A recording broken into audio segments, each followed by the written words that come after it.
Hello dear students, welcome back to organize knowledge channel. और आज की जो वीडियो है उसमें डिस्कस करेंगे assessment worksheet number 16 for class 9th, विषय विज्ञान है। और ये वर्कशीट आपके लिए 7 मार्च 2022 के लिए शेड्यूल की गई है। आज की जो वर्कशीट है स्टूडेंट्स, उसमें हम 20 मार्क्स का जो पेपर आपको दिया गया है यहाँ पे असेसमेंट, वो हम करेंगे, उसको डिस्कस करेंगे। ठीक है। सो वर्कशीट शुरू करने से पहले प्लीज़ चैनल को सब्सक्राइब कर दीजिए, बेल आइकन को भी प्रेस कर लो ताकि आपको आने वाली वीडियोस की नोटिफिकेशन वो समय से मिल जाए। सो देखिए क्या दिया गया है आज की वर्कशीट में। क्वेश्चन फर्स्ट है, क्या किसी तत्व के परमाणु में एक इलेक्ट्रॉन, प्रोटॉन और न्यूट्रॉन न होना संभव है? यदि हाँ तो तत्व का नाम लिखिए और उसका परमाणु क्रमांक भी आपको लिखना है। तो यहाँ से लिखेंगे हाँ, किसी तत्व के परमाणु में एक इलेक्ट्रॉन, एक प्रोटॉन और न्यूट्रॉन न होना संभव है। तो वो कौन सा है? वो हाइड्रोजन है। ठीक है। हाइड्रोजन के अंदर परमाणु क्रमांक 1 होता है, तो उसके अंदर इलेक्ट्रॉन भी 1 है, प्रोटॉन भी 1 है, और इसका जो मास नंबर होता है वो भी क्या होता है? वो भी 1 होता है, जिसके कारण इसमें नंबर ऑफ न्यूट्रॉन जो है वो कितने हो जाते हैं? 0 हो जाते हैं। क्लियर? इसीलिए जो है इसको लिखना संभव है। तो ये आंसर आप लिख देंगे। सेकंड क्वेश्चन देखिए, समभारी किसे कहते हैं? उदाहरण दीजिए। तो ऐसे तत्व जिनका परमाणु भार समान हो लेकिन परमाणु क्रमांक अलग अलग हो, उन्हें क्या कहा जाता है? उन्हें समभारी कहा जाता है। तो आप यहाँ से एग्जाम्पल लिखेंगे। ठीक है। एग्जाम्पल आप कुछ इस तरह से लिखेंगे। ऑर्गन है, ऑर्गन का परमाणु क्रमांक 18 है, भार 40 है। कैल्शियम है, कैल्शियम का परमाणु क्रमांक जो है वो 20 होता है और परमाणु भार 40 है। तो यहाँ पे परमाणु भार समान है लेकिन परमाणु क्रमांक जो है वो क्या है? अलग अलग है। इसीलिए इनको क्या कहा जाता है? इनको समभारिक कहा जाता है। तो ये एग्जाम्पल आप लिख देंगे। नेक्स्ट देखिए, क्वेश्चन नंबर 3 है, एक तत्व X जिसमें 15 इलेक्ट्रॉन, 15 प्रोटॉन और 16 न्यूट्रॉन हैं का सही निरूपण लिखिए और इसका इलेक्ट्रॉनिक विन्यास संयोजकता भी लिखिए। तो इसमें इलेक्ट्रॉन कितने हैं? 15 है। परमाणु क्रमांक कितना है? 15, क्योंकि नंबर ऑफ प्रोटॉन 15 है। परमाणु भार क्या होता है? Number of electron plus number of proton plus number of neutron. तो परमाणु भार कैसे निकाला हमने? प्रोटॉन की संख्या प्लस में न्यूट्रॉन की संख्या, कितना हो जाएगा? टोटल 31। 31 जो है परमाणु भार हो गया। इलेक्ट्रॉनिक विन्यास लिखेंगे। इलेक्ट्रॉनिक विन्यास जो है, इलेक्ट्रॉन कितने हैं? 15, तो 2 8 5 जो है इसका इलेक्ट्रॉनिक विन्यास हो जाएगा। आप इस तरह से भी इसका निरूपण कर सकते हो, KLM सेल। ठीक है। तो ये इसका क्या हो जाएगा? इलेक्ट्रॉनिक विन्यास। और इसकी संयोजकता कितनी है? M शेल में 5 इलेक्ट्रॉन है ना, संयोजक इलेक्ट्रॉन। 8 में से 5 घटा दीजिए, कितना आ जाएगा? 3 आ जाएगा। तो इसकी संयोजकता 3 हो जाएगी। नेक्स्ट देखिए, क्वेश्चन नंबर 4 है, समस्थानिक किन्हें कहते हैं? किन्हीं दो समस्थानिकों के नाम लिखिए। तो एक ही तत्व के वह परमाणु जिनका परमाणु क्रमांक तो समान हो परंतु परमाणु भार अलग अलग हो, क्या कहलाते हैं? समस्थानिक कहलाते हैं। ठीक है। परमाणु क्रमांक समान होता है तो उदाहरण हम लिखेंगे। ठीक है। आपको समस्थानिकों के नाम भी लिखने हैं, तो यहाँ पे लिखेंगे हम, ये हो गया प्रोटियम। ठीक है। ये हो जाएगा ड्यूटेरियम और ये हो जाएगा ट्रीटियम। इसके अलावा और अगर आप पेयर लिखना चाहो तो कार्बन 6 12, कार्बन 6 14। ठीक है। उसके अलावा क्लोरीन है, क्लोरीन 1735, क्लोरीन 1737।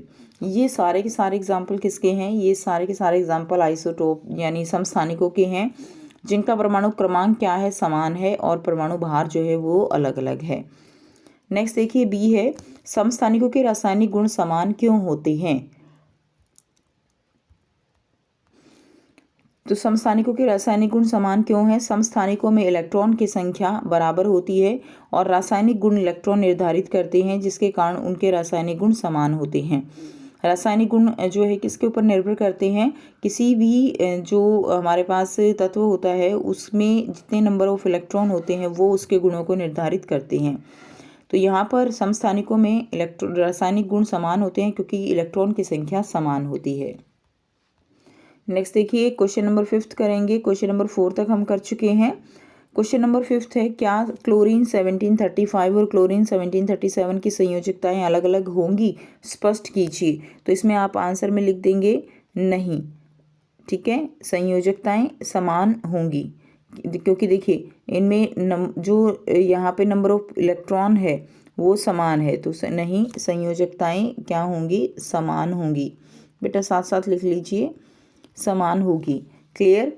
स्पष्ट कीजिए। तो यहाँ पे नंबर ऑफ इलेक्ट्रॉन जो है, यहाँ पे आप लिख सकते हो इलेक्ट्रॉन की संख्या। इलेक्ट्रॉन की संख्या दोनों में समान है। इलेक्ट्रॉन की संख्या क्या है, दोनों में समान है। क्लियर, इसलिए संयोजकताएं जो हैं वो समान होंगी। बी दिया गया है, इसमें उपस्थित अपरमाणु कणों की संख्या लिखिए। तो इसके अंदर अपरमाणु कण कौन से हैं? अपरमाणु कण क्या होते हैं? अपरमाणु कण जो है यहाँ पे क्या है, इसमें नंबर ऑफ इलेक्ट्रॉन कितने हैं, प्रोटॉन कितने हैं और न्यूट्रॉन कितने हैं, वो आपको यहाँ पर लिखने हैं। तो अपरमाणु कण यहाँ पे देखिए, यहाँ पे लिख देते हैं इलेक्ट्रॉन कितने हैं इसके अंदर, 17 है। ठीक है, और प्रोटॉन कितने हैं? प्रोटॉन जो है यहाँ पे अगर आप देखेंगे क्लोरीन 17, देखिए यहाँ पे 1735, इसके अंदर अगर आप देखेंगे प्रोटॉन, तो इसके अंदर भी कितने हैं, 17 है, और इसके अंदर भी, दोनों के अंदर प्रोटॉन कितने हैं, 17 है। तो कॉमन लिख दीजिए, प्रोटॉन जो है वो 17 है। अब बात करते हैं तीसरा अपरमाणु कण जो कि क्या है, न्यूट्रॉन है। तो न्यूट्रॉन में क्लोरीन इस तरह से आप कर देंगे 35 और क्लोरीन 17 37। तो इसके अंदर नंबर ऑफ न्यूट्रॉन कितने हो जाएंगे, 35 माइनस 17। ठीक है, और इसके अंदर क्या हो जाएंगे, 37 माइनस 17। क्लियर, तो इसमें हो गए 18। ठीक है, कितने हो जाएंगे, 18, और इसके अंदर हो जाएंगे यहाँ से आपके 20। ठीक है, यहाँ से नंबर ऑफ न्यूट्रॉन कितने हो जाएंगे, 20 हो जाएंगे। तो इस तरह से आपको निकालना है, आपको अपरमाणु कणों की संख्या बतानी है ना। तो इलेक्ट्रॉन 17, प्रोटॉन 17 दोनों में समान है, लेकिन न्यूट्रॉन इस वाले में जो है 18 होंगे और इस वाले में 20 होंगे, क्योंकि मास में से हम क्या करेंगे, भार में से नंबर ऑफ प्रोटॉन जो है हम घटा देंगे, तो क्या बचता है हमारे पास, नंबर ऑफ न्यूट्रॉन बचता है।